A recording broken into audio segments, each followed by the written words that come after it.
Hi friends, welcome to Dham Kitchen. இன்னைக்கு என்ன வீடியோன்னு பார்த்தீங்கன்னா ஒரு சூப்பரான காரக்குழம்பு வந்துட்டு எப்படி செய்யறதுன்னு வந்துட்டு நம்ம பார்க்க போகிறோம். ரொம்பவே டேஸ்ட்டாக இருக்கும். இந்த குழம்பு வந்துட்டு பார்த்தீங்கன்னா சின்ன குழந்தைங்க கூட வைக்கலாம், அந்த அளவுக்கு வந்துட்டு சூப்பராக இருக்கும். அது வந்துட்டு நாங்கள் மண் சட்டிலே வந்துட்டு வச்சுருக்கோம். பாருங்கள் எந்த அளவுக்கு சூப்பராக இருக்குன்னு. அதுக்கு வந்துட்டு நான் அடுப்பு பற்ற வச்சுட்டு இன்றைக்கி மண் சட்டியில் தான் வந்துட்டு செய்ய போகிறேன். அதுக்கு சட்டி வச்சுருக்கேன். சட்டி வந்துட்டு நல்லா காயட்டும். சட்டி வந்துட்டு நல்லா சூடாயிடுச்சு. இதில் வந்துட்டு பார்த்திங்கன்னா நம்ம வந்துட்டு நல்லெண்ணெய் தான் வந்துட்டு சேர்த்து செய்ய போகிறோம். நல்லெண்ணெய் வந்துட்டு ஒரு 4 ஸ்பூன் எடுத்துக்கோங்க. எண்ணெய் வந்துட்டு காஞ்சிச்சு. இதில் வந்துட்டு இன்றைக்கி நம்ம கடுகு உளுத்தம்பருப்பு போட்டு தாளிக்காமல் வடகம் போட்டு தான் தாளிக்க போகிறோம். வடகம் வந்துட்டு பார்த்திங்கன்னா வடகம் போட்டு தாளிக்கிறதுனால காரக்குழம்பு ரொம்பவே டேஸ்ட்டாக இருக்கும்.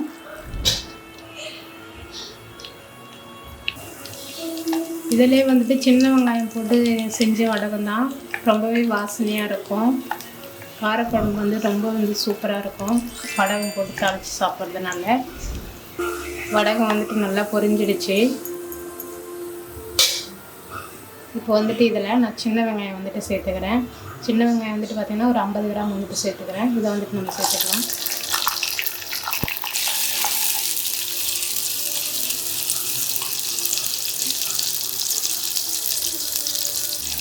வெங்காயத்து கூடவே வந்துட்டு நம்ம ஒரு பெரிய பூண்டு வந்துட்டு நான் உடிச்சு வச்சுருக்கேன், அதையும் சேர்த்துக்கலாம். பூண்டு போடுறதுனால காரக்குழம்பு வந்து செம்ம டேஸ்ட்டாக இருக்கும். அது முழுசாக வந்து போடணும், நசுக்கி போட்டோம்னா பூண்டு வந்து கரைஞ்சிடும். இது கூடவே வந்துட்டு ஒரு கொத்து கருவேப்பிலை சேர்த்துக்கலாம்.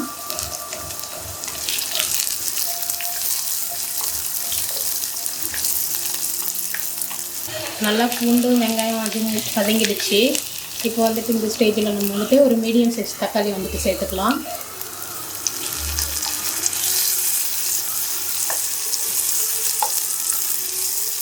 நல்லா தக்காளி வதங்கட்டும். இப்போ வந்துட்டு பார்த்திங்கன்னா வெங்காயம் தக்காளி பூண்டு வந்துட்டு நல்லாவே வதங்கிடுச்சு.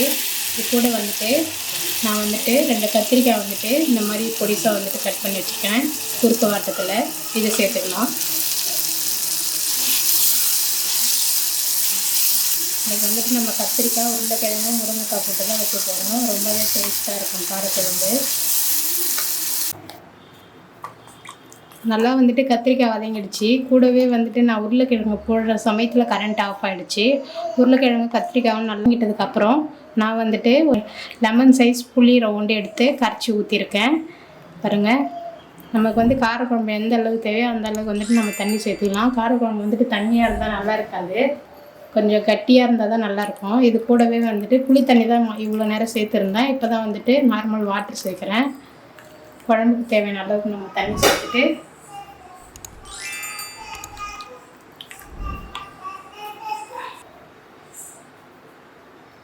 நான் வந்துட்டு குழம்பு மிளகாய் தூள் மட்டும்தான் சேர்க்க போகிறேன். இதிலே வந்துட்டு எல்லா ஸ்பைசி தூளும் கலந்த மாதிரி தான் இருக்கும். இது வந்துட்டு நம்ம குழம்புக்கு தேவையான அளவுக்கு போட்டுக்கலாம். நான் வந்துட்டு இந்த ஸ்பூனால் வந்துட்டு 3/4 ஸ்பூன் போட்டிருக்கேன்.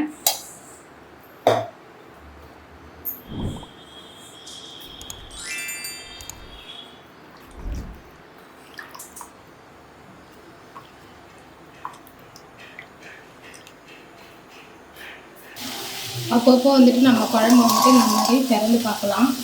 ஏன்னா வந்துட்டு குழம்பு வந்துட்டு எப்படி இருக்குன்னு சொல்லிட்டு நம்ம கரண்டி விட்டு செக் பண்ணி பார்க்கணும்.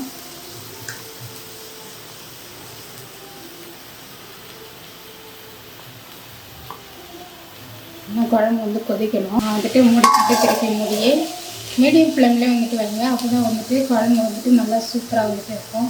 10 minutes later. குழம்பு வந்து பார்த்திங்கன்னா 10 நிமிஷம் ஆகிடுச்சு. எப்படி இருக்குன்னு பார்க்கலாம். வாவ், சூப்பராக வந்துட்டு கொச்சிடுச்சு. பாருங்கள், எண்ணெய் ஃபுல்லாக நல்லா பிரிஞ்சிடுச்சு.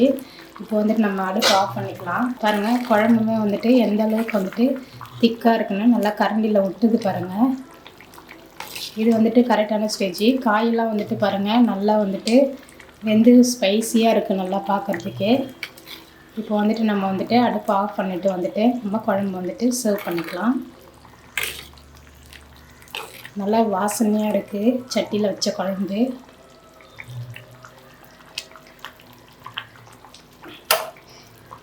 அடுப்பு ஆஃப் பண்ணியுமே வந்துட்டு குழம்பு நல்லா கொதிக்குது.